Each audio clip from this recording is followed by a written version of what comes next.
The Miami Dolphins are poised for their next big hurdle of the 2023 season. They will face the Chiefs on Sunday morning. A little bit of everything previewing this game, some predictions, who will play, what are some of the key outcomes, and a final score prediction here today on Locked On Dolphins. You are Locked On Dolphins, your daily Miami Dolphins podcast, part of the Locked On Podcast Network, your team every day. All right, Miami. Welcome to another episode of Locked On Dolphins. It's your team every day here on the Locked On Network. I'm your host, Kyle Krabs, a lifelong Miami Dolphins fan, host of Locked On Dolphins, co-host of Locked On NFL Scout. You can find our shows on YouTube or wherever you listen to your favorite podcast. Tip of the cap to our everydayers who tune in on a daily basis, because it is your team every day. We don't just say it, we live it here on the Locked On Network. Today's episode of Locked On Dolphins is brought to you by PrizePicks, the easiest and most exciting way to play daily fantasy sports. Go to prizepicks.com/LockedOnNFL. Use code in all lowercase LockedOnNFL for a first deposit match of up to $100. We need to make some predictions as it pertains to week 9 of the Miami Dolphins 2023 NFL season. The Dolphins will be playing the Kansas City Chiefs in Frankfurt, Germany. Big matchup. This is the third, quote-unquote, big game of the Dolphins season this year. They're all big games. They all count for 1/17 of the schedule, but it hits different when it's a team that played in the Super Bowl last year, which the Dolphins played on Sunday Night Football in Week 7, and then they were playing again in Week 9. And Kansas City Chiefs, the defending Super Bowl champions, in a neutral site game international series spotlight only show in town. And this is the next step for what we've heard Mike McDaniel and some of these Dolphins players talk about throughout the course of the season, getting your experience in these big game situations and learning what you need to learn about yourself and how you approach the game and the execution of it to be able to put your best foot forward in the postseason. So obviously, as a neutral site game, it's pretty exciting, but then you look at the leverage that's at stake here. There are 4 6-2 teams in the AFC. The Dolphins are among them. So are the Chiefs. A head-to-head win against Kansas City speaks for itself, especially when you consider what games are next on the schedule for Miami coming out of the bye. They get a chance to get another week and get some guys healthy. Then you got the Raiders, you got the Jets, you got the Commanders. Could be a big feather in Miami's cap and obviously set the tone for the second half of the season. We're here to make some predictions about this football game. And the first thing I want to do is I want to predict the starting offensive line. There's been a lot of attention paid to the offensive line, and rightfully so. The Miami Dolphins have been banged up there. We did hear from Mike McDaniel on Friday morning.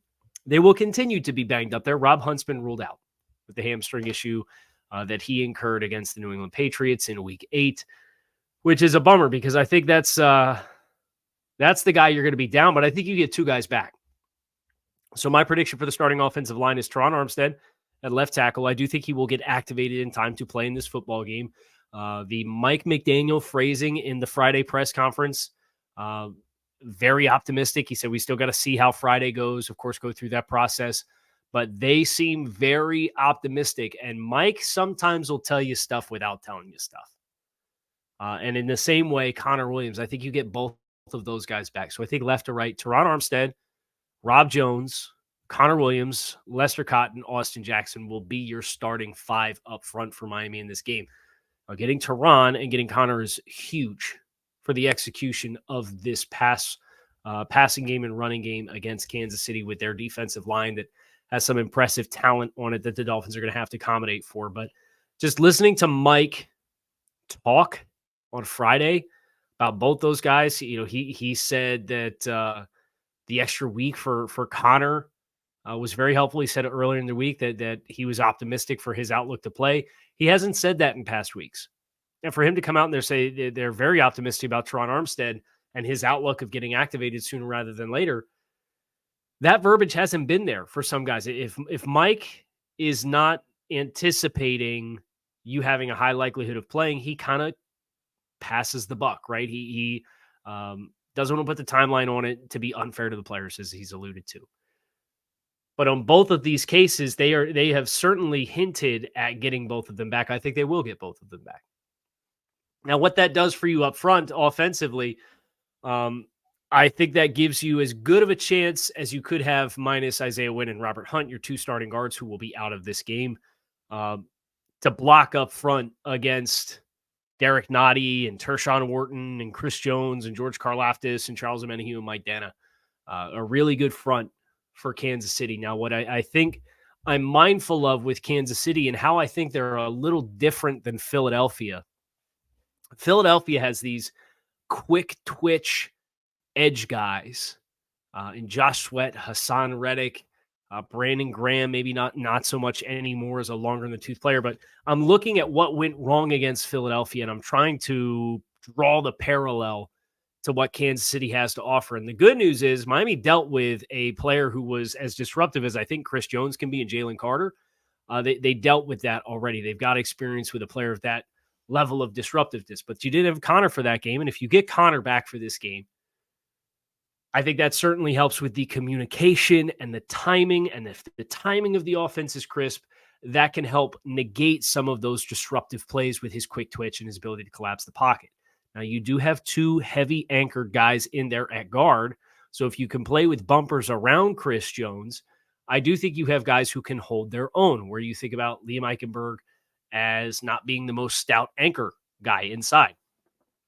I think you've got a better chance to drop anchor with Connor as a help player and the communication and being able to leave Teron Armstead on an island at a high level of frequency if you wanted to, whether he's going against Dana or Karlaftis or if he's going against Omenihu. Teron, assuming he's healthy and fit to play and plays, puts you in a position where you can add the numbers and have the help you need against Chris Jones, which they did not have against Philadelphia between Jordan Davis and Jalen Carter and Milton Williams and Josh Sweat and Hassan Reddick. I just think Philly's got more waves that they could come at you with, and they're more explosive players, which allows you to disrupt more consistently. I think Kansas City's a little bit more of a power front. I think they're a little bit more stout. They're a little bit more heavy-handed. They can collapse the pot. They can win quickly, but they are also very much a compress and squeeze type of front. And I think Miami with heavy anchored guys at guard, and if you get Teron back where you could change the numbers on the inside and get 2-on-1s, I think it positions you better to avoid some of the disruptiveness that Tua Tagovailoa had to work with. And we came out of the Eagles game on post game when we did the film study, and we talked about how I had an appreciation for, the timing was all jacked up in Philly. But I still felt like the execution at the quarterback position, in spite of that, was admirable. And it was something that rookie year and second year Tua would have folded like origami on. He didn't do that. So I think you'll see more offensive output. I think you'll see at least 350 yards of offense against Kansas City. I don't know that you're going to see 450, 500 yards, but you won't see 224 like you saw against Philadelphia either. Because up front, I think as long as the guys are back, that they are teasing are going to be back, I think it puts you in a position to better execute from a timing perspective, to negate and get the ball out on time without adjustments for bad snaps or late snaps, and be a little bit more efficient offensively and not be a half tick off. So I'm predicting 350 plus yards of offense. I'm also predicting more than 24 points offensively for Miami in this game. And Kansas City, from a scoring defense perspective, is one of the best in the league. I don't think you're going to score 35 on the Chiefs unless you get help from special teams and defense. But I do think they get more than 24 in this game. And remember that number, because that'll be a big number to come back to when we get to the big picture outlook for the game, the final score prediction, and then we zoom out and look at the 30,000-foot view of the NFL in Week 9 with a number of big matchups across the league that are high-leverage situations for the Miami Dolphins as they look to continue their progress this season towards another postseason berth at the end of the year. We are going to talk about the defensive side of the ball next, however, so stick with us here on Locked On Dolphins.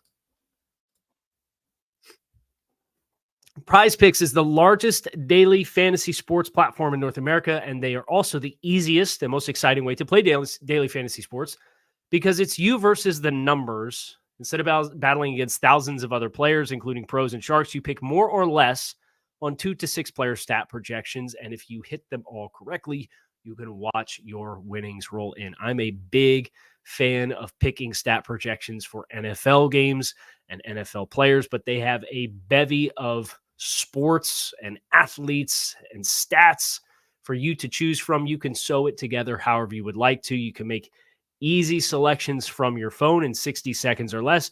And if you test your skills correctly, you can turn $10 into as much as $250 with 6 correct player stat, more or less selections in the same submission on PrizePicks. PrizePicks offers quick withdrawals, easy gameplay, and an enormous selection of players and weekly promotions that include big payouts like Taco Tuesday, where on Tuesdays, PrizePicks discounts select player projections up to an additional 25% to provide additional value. You can visit prizepicks.com/LockedOnNFL and use code LockedOnNFL for a first deposit match of up to $100. That is prizepicks.com/LockedOnNFL and use code LockedOnNFL for a first deposit match of up to $100. Defensively against the Chiefs, I think the first prediction that I have is I don't know that I want to predict Jalen Ramsey to travel at a high rate of frequency. I'm curious if coming into this game, the Dolphins don't say, well, we have Xavier Howard back, presumably. I think he plays. You have Javon Holland back. You get Jalen Ramsey now in his second game. If you don't try to change the math in the middle of the field instead of changing personnel assignments. Now, the good news is if it's Eli Apple or Kader Kohu, the Dolphins have a number of players that have had experience this season playing on the perimeter and inside. So if you want to do the matchups thing, if you want to try to play more man-heavy against Kansas City than you have all season, and you want to, say we're going to take Jalen Ramsey, our best cover player, and put him on Travis Kelce, you can do that.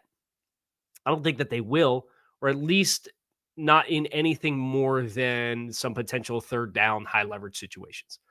I think at the end of the day, you got 2 corners that are big time ball hawks on the outside. You want that experience on the outside. You want to say, look, our guys on the perimeter, we're going to trust to leave one-on-one. We're going to try to funnel everything into the middle of the field.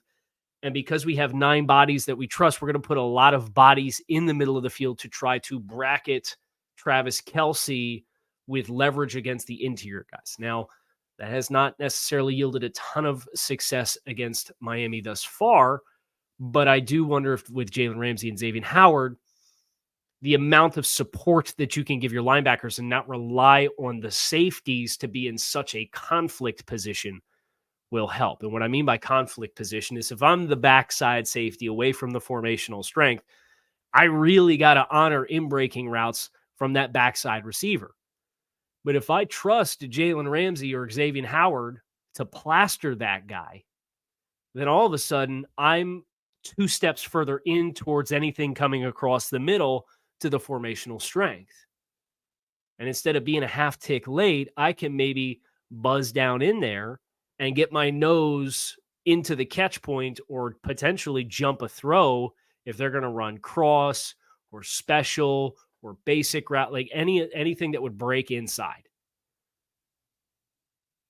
So Miami hasn't had a lot of success with the linebackers, in part because they don't have the vertical support because they've been playing without their best players on the perimeter. I think that's the domino effect you'll probably see in basic situations. Now, if they get into 3rd and 15, yeah, I think you'll see Jalen Ramsey kind of move around. They're going to play man coverage and they're going to pressure and they're going to try to get home. I think they sack Patrick Mahomes a healthy amount of times. You can put me down for 4+ sacks for the Dolphins defense against Kansas City. That's a bold prediction. I think the tackles with Jawan Taylor, with Donovan Smith, that's not a good matchup.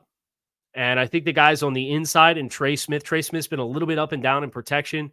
You got Tooney and you got Creed Humphrey. They're stud players. They're among the best 3 at their respective positions in the NFL.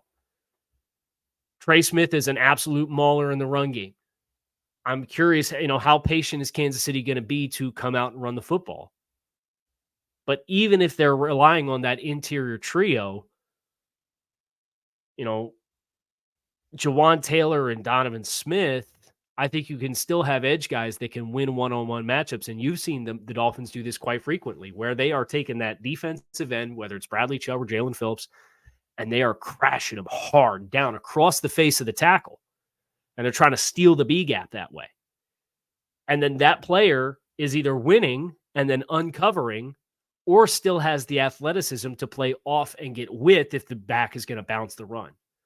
And I've been really impressed with that play from the Dolphins defensive ends in Chubb and Phillips, specifically last week against New England, against another physical offensive line. So I really do think Miami doesn't have like a winning matchup on the interior, but the entire front being what it is, again, like the pass coverage perspective, when you're looking at the wide receivers, I think Miami, again, can somewhat mitigate what Kansas City does really well, a la Kelsey in the passing game, a la the interior offensive line being as good as it is, because of the math around it with the players that you have. I just think Miami's defensive units, now that they're presumably healthy, presuming that you have Javon Holland and Xavier Howard, and there's no reason to think that you wouldn't have Javon Holland. It's really just Xavier Howard back or not. And presuming that you have everybody at 100% against this offensive line for Kansas City, I do think Miami's group is more complete. Now, they haven't put the picture all the way together yet, but that's part of playing without so many pieces that they have played without. And next week, one of the things that we're going to do is we're going to look at the cornerstones that we identified in the preseason. And we're going to talk about how many cornerstones the Dolphins have been without each game that they've played thus far this season, because it's a pretty significant number. And the fact that they are 6-2 with a chance to put an exclamation point on the first half of the season against Kansas City, in spite of that, is really exciting stuff for what this team can do if they continue to get healthy, they take care of business the way they're supposed to against certain teams, and they find a way to have some success, be it at home or in a neutral site game against Kansas City, against some of the heavier hitting opponents that they have left on the schedule. So you put me down for 4 sacks. I think Miami can get after Taylor and Donovan Smith a little bit, and Pat is somebody who wants to make big plays happen. Now, he's going to get his. At the end of the day, he ultimately will. But my predictions defensively is I think you're going to hold the Chiefs to less than 100 yards rushing as a team.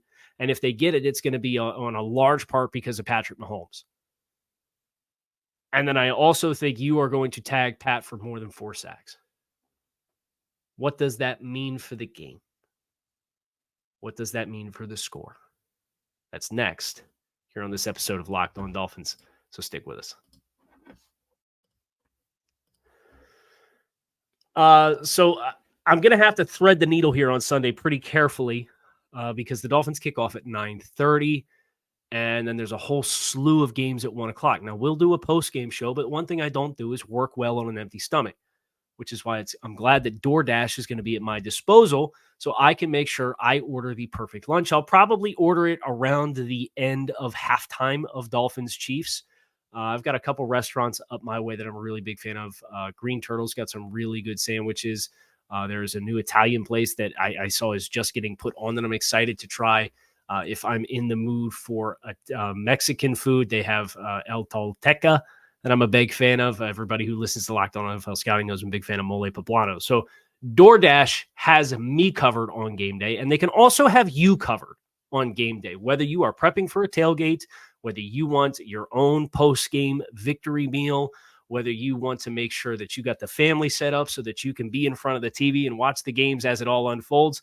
DoorDash has all of your favorite groceries, restaurants, retail, and more at your fingertips on the app so you can shop everything you need to be game day ready. You can also get 50% off up to a $10 value when you spend $15 or more on your first order when you download the DoorDash app and enter code LOCKED23. That is 50% off up to a $10 value when you spend $15 or more on your first order when you download the DoorDash app and enter code LOCKED23, subject to change, and terms do apply.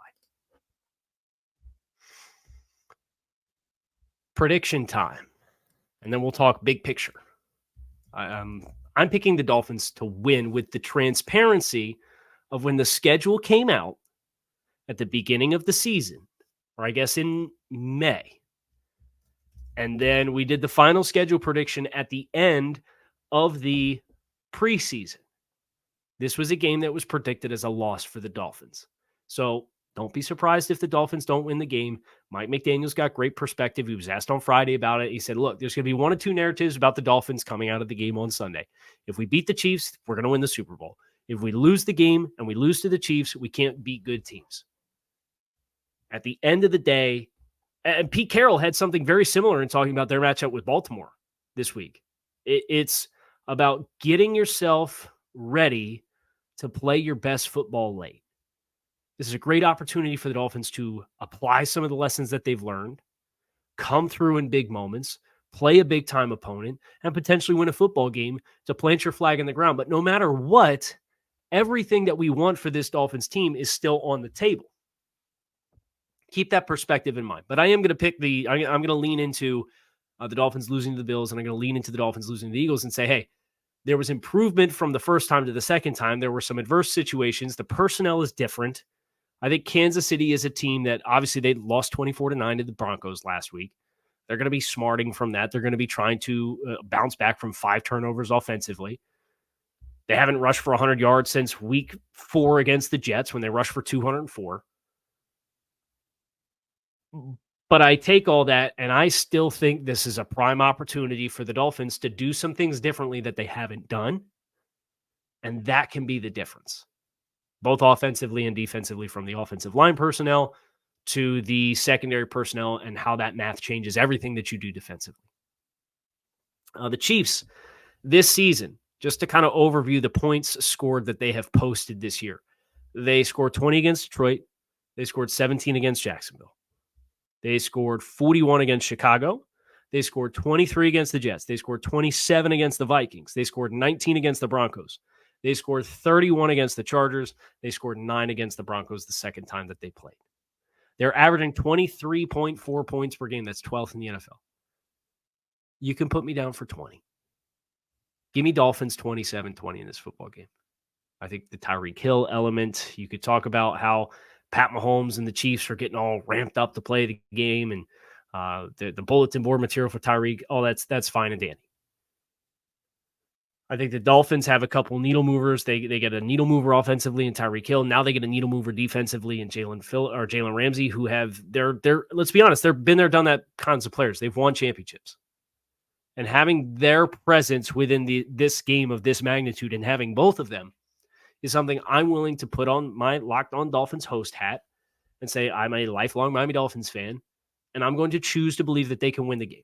Now, at the end of the day, my schedule prediction in August, or I guess it was like September 1st, was the Dolphins would be 5-4 at the bye, and they would lose to the Chargers, the Chiefs, the Eagles, and the Bills.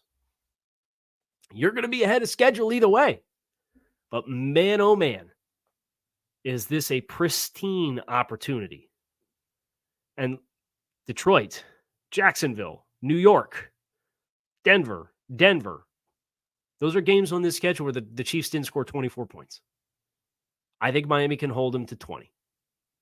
Get a couple kicks, get a couple turnovers, sack them 4 times, force them to be one-dimensional with a lack of running game. If you do all that, which I think they have the personnel to do and to execute, so long as the game script does not get disastrous on you on the front end, that's the guess. And that's all it is a guess, and that's fine. But when you look at the league and you zoom out and you understand that this is really just one of a number of big-time matchups. Pittsburgh won last night against the Tennessee Titans. It dropped the Titans to 3-5, and it moved Pittsburgh to 5-3. Pittsburgh's halfway to a double-digit win season, right? You have the Jets playing the Chargers, a 4-3 team versus a 3-4 team. I think the Chargers are possibly in position to make a little bit of a run, but the Jets should not be overlooked. This is a game that I do think the New York Jets are capable of winning. They're at home. It's Monday Night Football. But either way, that is a team that is aspiring for playoff positioning, that is going to lose a football game. The Buffalo Bills are in Cincinnati to play the Bengals on Sunday Night Football. We all saw what the playoff game looked like last year.